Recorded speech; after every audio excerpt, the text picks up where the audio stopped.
দীর্ঘ সময় ধরে তো রাজনীতিতে আছেন। এই যে 5ই আগস্টের পরে এখনকার রাজনীতি কেমন কোন্ডা ইউনিয়নের? আসলে বিগত দিনগুলিতে যেমনই ছিল, অবসর তো অবশ্যই ছিল। আর বিগত ফ্যাসিস্ট সরকার যেইভাবে তারা শাসন করছে, সেই সময় বিএনপির লোক যারা আমরা ছিলাম, আমরা তো কথাই অনেকে বলতে পারি নাই। তারপরেও 5ই আগস্টে ছাত্র জনতার দীর্ঘ 17 বছরের বিএনপির আন্দোলন এবং সেই আন্দোলনের ফসল ছাত্র জনতার ঐক্যবদ্ধ প্রয়াসের মাধ্যমে 5ই আগস্ট সেটা বাস্তবায়িত হয়েছে। এবং 5ই আগস্টের পরে আমার মনে হয় যে কোন্ডা ইউনিয়ন আপামর জনসাধারণ সবাই বিএনপির পতাকা তলে ঐক্যবদ্ধ। আপনাদের এই যে কোন্ডা ইউনিয়নে কোনো কি বিভেদ সৃষ্টির আছে, নাকি আপনাদের রাজনীতি একভাবে করতেছেন যে বিএনপি ঐক্যবদ্ধ আছে এরকমের কিছু? আসলে বিভেদ না, একটা ঘরের মধ্যে তো 6টা ভাই থাকলে মতামত 6 রকম থাকে। তো বিএনপির পতাকা তলে কোনটা মানুষ ঐক্যবদ্ধ। ব্যক্তি স্বার্থে অনেকে বিভেদ তাদের থাকতে পারে, ব্যক্তি স্বার্থে কেউ মাটির ব্যবসা করব, কেউ লোহার ব্যবসা করব, কেউ জমির ব্যবসা করব, সেটা অন্য ফাংশন। কিন্তু জাতীয়তাবাদের আদর্শ, শহীদ রাষ্ট্রপতি জিয়াউর রহমানের বিএনপি, তারুণ্যের অহংকার, আগামী দিনের যিনি রাষ্ট্রের দায়ভার দায়িত্ব গ্রহণ করবেন, সেই বিএনপির ভারপ্রাপ্ত চেয়ারপারসন তারেক রহমানের ডাকের প্রতি, তার নীতির প্রতি, তার আদর্শের প্রতি কোন্ডা ইউনিয়ন তথা দক্ষিণ কেরানীগঞ্জ বিএনপির পতাকা তলে সম্পূর্ণভাবে ঐক্যবদ্ধ। এবং যে অনৈক্য আপনারা দেখছেন, এটা হলো ব্যক্তি স্বার্থে অনৈক্য, এটা জাতীয়তাবাদী দলের কোনো অনৈক্য না। যারা ব্যক্তি স্বার্থে অনৈক্য করবো তারা সবসময় ব্যক্তিগতভাবে অনৈক্যই থাকবে। নির্বাচনের প্রাক্কালে আশা করি সব ঠিক হয়ে যাবে ইনশাল্লাহ। আমরা দেখছি যে আপনাদের রাষ্ট্র কাঠামো 31 দফা বাস্তবায়নে আপনি সবসময় আপনাদের পানগাঁও সাধারণ জনগণকে মেসেজ দিয়েছেন। তো এই মেসেজটা কোন্ডা ইউনিয়নে কতটুকু পৌঁছাতে পেরেছেন? আপনারা জানেন হয়তো যে 5ই আগস্টের পরে বিশেষ করে আমাদের বিএনপি ভারপ্রাপ্ত চেয়ারপারসন, যিনি ভারপ্রাপ্ত চেয়ারম্যান, যিনি 23 সনে আমাদের এই 31 দফা ঘোষণা করেছিলেন। আমরা 5ই আগস্টের পরে কোন্ডা ইউনিয়ন তথা কেরানীগঞ্জের বিভিন্ন অঞ্চলে আমাদের বিএনপির নেতৃবৃন্দ, সিনিয়র নেতৃবৃন্দ, তাদের নির্দেশে এই 31 দফা যে বইগুলি ইতিপূর্বে আপনারা দেখছেন, এই বইগুলি আমি দলের পক্ষ থেকে ব্যক্তিগত উদ্যোগে অনেক আমি ছাপাইছি। এবং এটা ছাপানোর ফলে কোন্ডা ইউনিয়নের তথা দক্ষিণ কেরানীগঞ্জ, আমি বলবো সারা বাংলাদেশে এখন 31 দফা সম্বন্ধে জানে। এবং 31 দফার বিস্তারিত হয়তো আলোচনা নেতৃবৃন্দরা করছেন, কিন্তু 31 দফার যে মূল অবকাঠামো, রাষ্ট্রযন্ত্রকে মেরামত করা আমাদের তারেক রহমান কর্তৃক, সেই কথাটাই বারবার এখন এই অন্তর্বর্তীকালীন সরকার, সারা বাংলাদেশের মানুষ এটাই চায়, রাষ্ট্রযন্ত্র মেরামত করা দরকার। একজন রাজনীতিবিদ হিসেবে আপনাকে ঢাকা, নারায়ণগঞ্জ, কেরানীগঞ্জ সর্বস্তরের মানুষ মোটামুটি চিনে জানে। তো সেক্ষেত্রে আপনার কাছে কেমন মনে হচ্ছে যে এই যে সংস্কার না নির্বাচন, এই বিষয়টা আপনার থেকে জানতে চাচ্ছিলাম। আসলে সারা দেশের বিভিন্ন লোকজনের সাথে আমার সংযোগ আছে, যোগাযোগ হয়, কথা হয়, তাদের মধ্যে আমাদের জাতীয় নেতৃবৃন্দের সাথে কথাবার্তা হয়। আসলে কি এক একজনের মতামত এক এক রকম। আমাদের দলের মধ্যে হয়তো তারুণ্যের অহংকার, যিনি বিএনপির যিনি ভারপ্রাপ্ত চেয়ারম্যান, উনি বারবার বলছেন যে আমাদের রাষ্ট্রযন্ত্রকে মেরামত করতে হবে, প্রয়োজনীয় সংস্কার করতে হবে, প্রয়োজনীয় সংস্কার শেষ হলে পরে দ্রুত নির্বাচন দিতে হবে। উনি বলছেন এই কথা। আমাদের কতিপয় নেতৃবৃন্দ বলছেন তারা পারলে আগামীকালে নির্বাচন চায়। তা আমি এই ব্যাপারে, আমি খুব ছোট মানুষ, তৃণমূলের মানুষ, আমি বলবো যেই কথা আমার নেতা তারুণ্যের অহংকার ভারপ্রাপ্ত চেয়ারম্যান তারেক রহমান চায়, আমি তার সাথে একমত যে রাষ্ট্রযন্ত্র মেরামত এই সরকারকে কিছু করতে হবে। রাষ্ট্রযন্ত্র মেরামত না হলে তাহলে আবারও এই লুকিয়ে থাকা প্রশাসনের মধ্যে আমলা ফিরা যারা আছে, তারা 2009 সনের মতো, 2018 সনের মতো বিএনপিকে ভরাডুবি তারা করতে একটা ষড়যন্ত্র করবে। সেই জন্য আমি মনে করি একজন কর্মী হিসাবে, এটা কোনো আমার দলের কথা না, আমি একজন বাংলাদেশের ভোটার নাগরিক, সেই হিসাবে বলা দরকার যে বাংলাদেশের রাষ্ট্রযন্ত্র মেরামতের পাশাপাশি ব্যাপক সংস্কার প্রশাসন যন্ত্রে করা দরকার। তবেই মানুষের ভোটের অধিকার প্রতিফলিত হবে। তখনই ভোটের অধিকারের প্রতিফলিত হইলেই বাংলাদেশ জাতীয়তাবাদী দল আগামীতে ব্যাপক ভোটের মাধ্যমে ক্ষমতায় প্রতিষ্ঠিত হবে। আমরা যতটুকু জানি যে আপনাদের যে বিএনপির চেয়ারপারসন উনি এই যে 31 দফা দিয়েছেন সেখানে নাকি সংস্কারের সব কিছু বলা রয়েছে।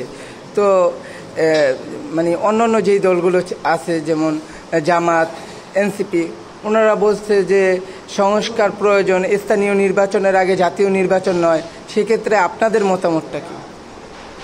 আসলে আমাদের সিদ্ধান্তটা আমাদের জাতীয় নেতৃবৃন্দ নেবেন, কারণ আমাদের চেয়ারপারসন নেবেন। আর আমাদের যারা সিনিয়র নেতৃবৃন্দ আছেন তাদের প্রতি সম্মান রেখে বলছি, বয়স্ক সিনিয়র নেতৃবৃন্দদের কথাবার্তার মধ্যে একটু ভারসাম্যতা দরকার। কারণ আমাদের বিএনপির চেয়ারপারসন ভারপ্রাপ্ত চেয়ারম্যান কি বলছেন তার কথাকে ফলো করা দরকার। কারণ আমাদের এই বাংলাদেশের বিভিন্ন অঞ্চলের সিনিয়র নেতৃবৃন্দ যে যার মতো করে কথা বলছেন, এটা একজন সাধারণ নাগরিক হিসাবে আমার ভালো লাগছে না। আচ্ছা, আপনাদের এই যে কুন্ডা ইউনিয়ন মানে 5ই আগস্ট পরবর্তী সময়ে কোনো কি অনিয়ম বিশৃঙ্খলা দেখা দিয়েছে? আর রাজনৈতিকভাবে না, যে মানে আপনাদের যে সাধারণ জনগণের নিরাপত্তার ক্ষেত্রে কোনো অনিয়ম বিশৃঙ্খলা দেখা দিয়েছে কিনা? না, ওই যখন একটা দেশের পরিবর্তন হয় বা কোনো বিপ্লব সাধিত হয়, কারণ 5ই আগস্টের পরে একটা দেশের পরিবর্তন আসছে, স্বভাবতই অতীতে যারা ক্ষমতায় ছিল তাদের প্রতি বা তাদের বিভিন্ন প্রতিষ্ঠানের প্রতি কিছু অনিয়ম বিশৃঙ্খলা হয়েছে। এটা থামানোর জন্য আমাদের কেন্দ্রীয় নেতা দাদাবাবু গয়েশ্বরচন্দ্র রায় এবং নিপুণ রায় চৌধুরী উনি ব্যবস্থা গ্রহণ করেছেন। বিভিন্ন অঞ্চলে নেতাকর্মীদের নিয়ে কমিটি করেছেন। কোনো অবস্থাতেই যেন কোনো মানুষের জানমালের ক্ষতি না হয়, কোনো অবস্থাতেই যেন কোনো মানুষের প্রতি আক্রমণাত্মক কিছু না হয়।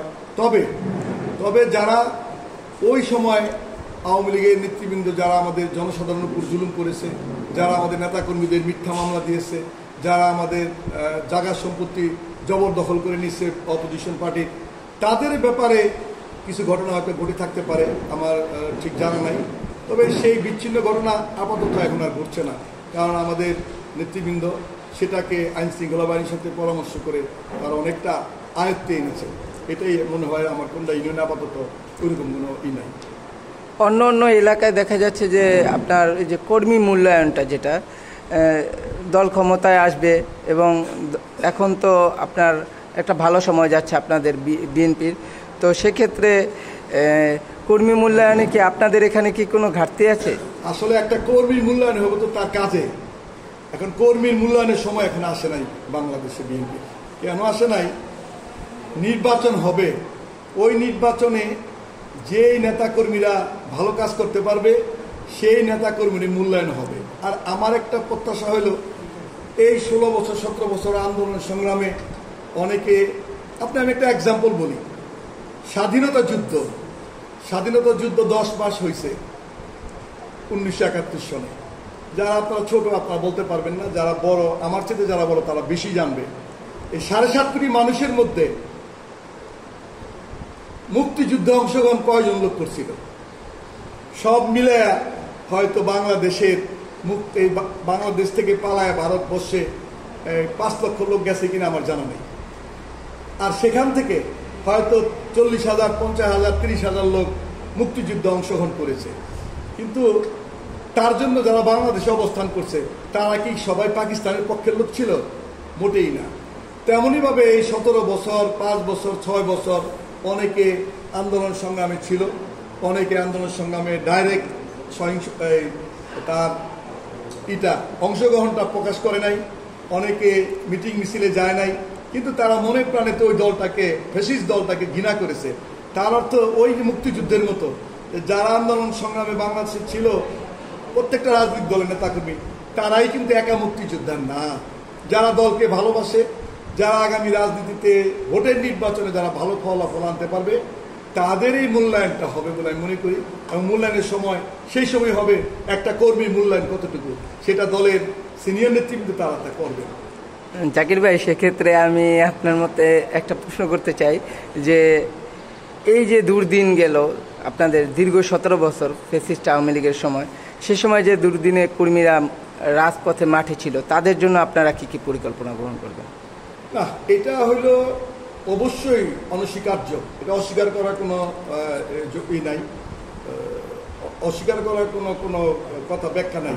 কারণ যারা আন্দোলন সংগ্রাম করছে, তারা কষ্ট করছে, তারা জেল খাটছে, তারা বাড়ি ঘর ছেড়ে পালায় রয়েছে, তাদের প্রতি জাতীয়তাবাদী দলের যে সমস্ত নেতাকর্মীরা এই অংশগ্রহণ করছে, মামলা মোকদ্দমা খাইছে, তাদের প্রতি অবশ্যই জাতীয়তাবাদী আদর্শ তারা বিশ্বাস করে, তাদের প্রতি একটা আলাদা সাফ কর্নার থাকবে।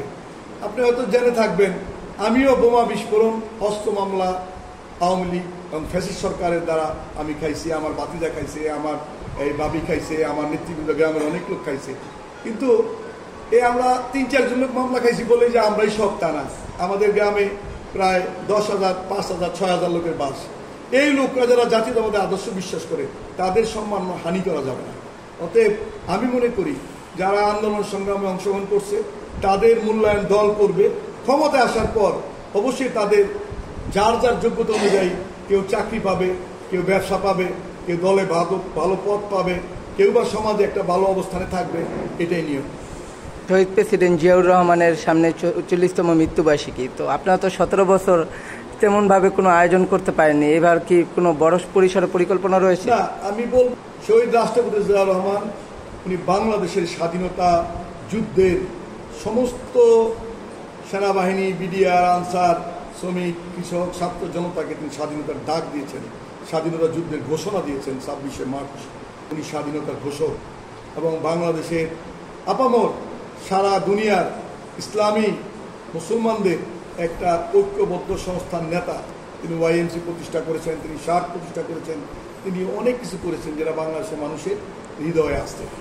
তো আসলে কি যেন বলছিলেন কথাটা? বলছিলাম যে 44তম যে মৃত্যুবার্ষিকী, সেটা অবশ্যই বিগত দিনগুলিতে শহীদ রাষ্ট্রপতি জিয়াউর রহমান মৃত্যুবার্ষিকী আমাদের নেতা কর্মীরা করতে চাইলেও তারা করতে পারে নাই। অনেক ঝুঁকি নিয়ে তারা চেষ্টা করেছে। পরবর্তী সময়ে এগুলি হরিলুট হয়েছে, পুলিশ তারা তাদের হয়েছে, এখন দেশে একটা সুন্দর পরিবেশ হয়েছে। অবশ্যই বাংলাদেশের কোথায় কি হবে জানি না, আমার এলাকায় আমি শহীদ রাষ্ট্রপতি জিয়াউর রহমান মৃত্যুবার্ষিকীটা এবার ব্যাপকভাবে করবো বলে আমি আশা রাখি, ইনশাআল্লাহ। আপনাদের নেত্রী আসলো, তারপর তার 2 পুত্রবধূ আসলো, তো আপনাদের যে নেতা মানে তারেক রহমান, তিনি বাংলাদেশে কবে ফিরবে, সেই রকমের কোনো মেসেজ কি আপনাদের কাছে আছে? আসলে আমাদের দেশনেত্রী, গণতন্ত্রের প্রতিষ্ঠাতা যদি বলতে চাই আমরা, যে শহীদ রাষ্ট্রপতি জিয়াউর রহমান পরে 91 সনে এই আন্দোলন সংগ্রামের মাধ্যমে আপসীর নেত্রী যিনি নাম ধারণ করেছেন, খালেদা জিয়া, তিনি দীর্ঘদিন চিকিৎসা শেষে বাংলাদেশে আসলেন।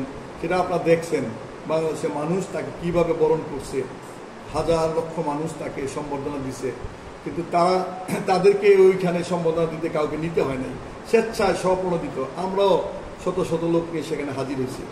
আসলে উনি আসছেন ওনার পুত্রবধূদের নিয়ে, উনি এখন মুক্ত বিহঙ্গের মতো বাংলাদেশের মুক্ত আবহাওয়ায় উনি নিঃশ্বাস নিতে পারছেন।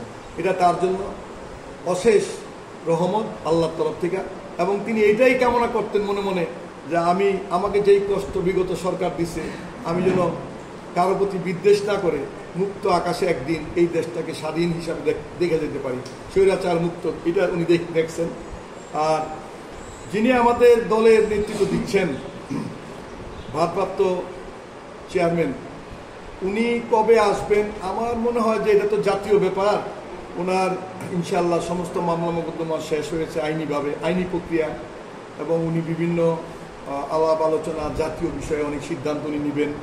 ওই সিদ্ধান্ত নেওয়ার জন্য ওনার যে সময়টা উনি কেন নিচ্ছেন এটা উনি ভালো জানেন, এবং অচিরে হয়তো আসবেন, এটা আমরা আশা করি। নেতা কর্মীরা সাধারণ মানুষ, উনি আসলে পরে বাংলাদেশের জাতীয়তাবাদী দলের সম্পর্কে কতিপয় দল কিছু দুয়াশা উঠাইতেছে, এই দুয়াশা কেটে যাবে, এবং তারুণ্যের অহংকার, বাংলাদেশের 18 কোটি মানুষের যিনি সুখ দুঃখ গণতন্ত্র নিয়ে চিন্তা করেন, উনি আসার পরে বাংলাদেশের রাজনৈতিক অবস্থার বিরূপ পরিবর্তন হবে। মানুষ তাকে কি ভালোবাসবে, দল কিভাবে চলবে, তখন ওয়ান ওয়ে, মানে এখন যেমন আমাদের দলের অনেক সিনিয়র নেতারা বুঝে না বুঝে বিভিন্ন বক্তব্য বিবৃতি দিচ্ছেন। আমি একজন সাধারণ বাংলাদেশের নাগরিক হিসাবে, দলের কথা না, এটা আমার সাধারণ মানুষের কথা, মানে তারেক রহমান বাংলাদেশে আসার পরে উনি যা বলবেন ওইটাই ওয়ান ওয়ে কথা। কারণ এখনকার কথাগুলি হচ্ছে হজবরল, এই হজবরল কথাগুলি আমি ব্যক্তিগতভাবে নিতে পারছি না।